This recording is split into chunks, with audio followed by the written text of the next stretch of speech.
Shalom, selamat pagi saudara, selamat tahun baru. Light of Revival pada pagi hari ini dengan tema batas umur. Nats yang menjadi dasarnya saya ambil dari kitab Mazmur. Mazmur pasal 39 ayat yang kelima. Ya Tuhan, beritahukanlah kepadaku ajalku dan apa batas umurku, supaya aku mengetahui betapa fananya aku. Kita telah ada di tahun 2024. Setiap pergantian tahun kita tahu bahwa kita semakin dekat dengan batas umur yang Tuhan tetapkan. Jika hari-hari kita telah penuh, bulan-bulan yang Tuhan tetapkan sudah pasti, maka tidak ada satu orang pun yang bisa melangkahi batas tersebut. Ayub 14 ayat yang kelima. Jikalau hari-harinya sudah pasti dan jumlah bulannya sudah tentu padamu dan batas-batasnya sudah kau tetapkan sehingga tidak dapat dilangkahinya. Kenapa ada batas umur kita di bumi? Karena hidup di bumi ini hanya sementara, hanya tempat transit saja. Dan Tuhan telah menyediakan dua tempat kekekalan bagi kita. Kalau bukan surga, berarti neraka. Tuhan telah menetapkan bagi orang percaya, ialah surga. Dan bagi orang yang tidak percaya kepada Yesus sebagai Tuhan dan Juru Selamat, ialah neraka. Bill Graham pernah mengatakan bahwa saya di bumi ini hanya sebagai tempat jalan-jalan saja.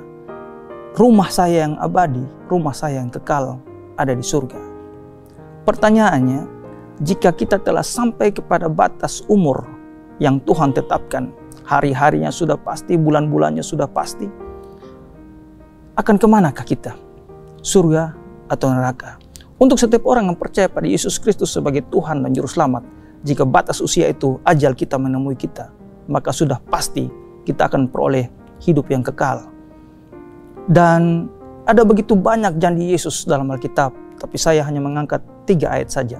Yang pertama, kita bisa lihat bahwa dalam kitab Yohanes 3 ayat 15 sampai ayat yang ke-16, supaya setiap orang yang percaya padanya peroleh hidup yang kekal.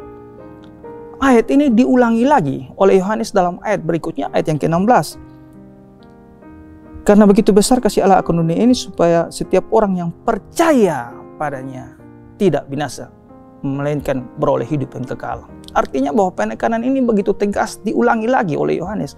Ini betul-betul tidak ada kemungkinan kecil atau mudah-mudahan, tapi sebuah kepastian. Kepastian yang Yesus janjikan untuk orang-orang yang percaya kepadanya. Yohanes 10 ayat 28. Dan aku memberikan hidup yang kekal kepada mereka, dan mereka pasti tidak akan binasa sampai selama-lamanya, dan seorang pun tidak akan merebut mereka dari tanganku. Artinya bahwa semasa hidup kita di bumi inilah kita menentukan nasib kekekalan kita. Jika kita percaya pada Yesus sebagai Tuhan dan Juru Selamat kita, kapanpun ajal kita menjemput kita, kapanpun batas umur kita ditetapkan, kita yakin bahwa kekekalan kita ada di surga. Untuk yang tidak percaya, segeralah percaya dengan sungguh-sungguh. Untuk yang percaya, yakinlah bahwa kapanpun kita mati, bagaimanapun kita mati, dalam keadaan pun, kapanpun kita mati, kekekalan surga menjemput kita. Karena itu Paulus berkata bahwa kehidupan adalah Kristus, tapi kematian setiap orang percaya itu jangan takut. Karena itu adalah sebuah keuntungan. Karena kita memperoleh hidup yang kekal, tinggal di surga selama-lamanya, hidup bersama Yesus. Filipi 1 ayat 21. Karena bagiku hidup adalah Kristus dan mati adalah keuntungan. Persiapkan diri kita sebelum batas usia kita selesai. Mari kita berdoa. Terima kasih Tuhan Yesus untuk firman hari ini.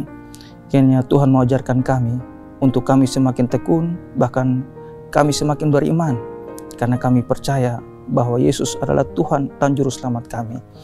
Untuk yang mendengarkan, untuk yang menyaksikan, tapi belum percaya, Tuhan Yesus tolong supaya mereka bisa percaya. Karena hanya di dalam Engkau Tuhan, kita semua memperoleh hidup yang kekal. Terima kasih Tuhan, dalam nama Tuhan Yesus, kami berdoa kepada Bapa di surga. Amin. Shalom.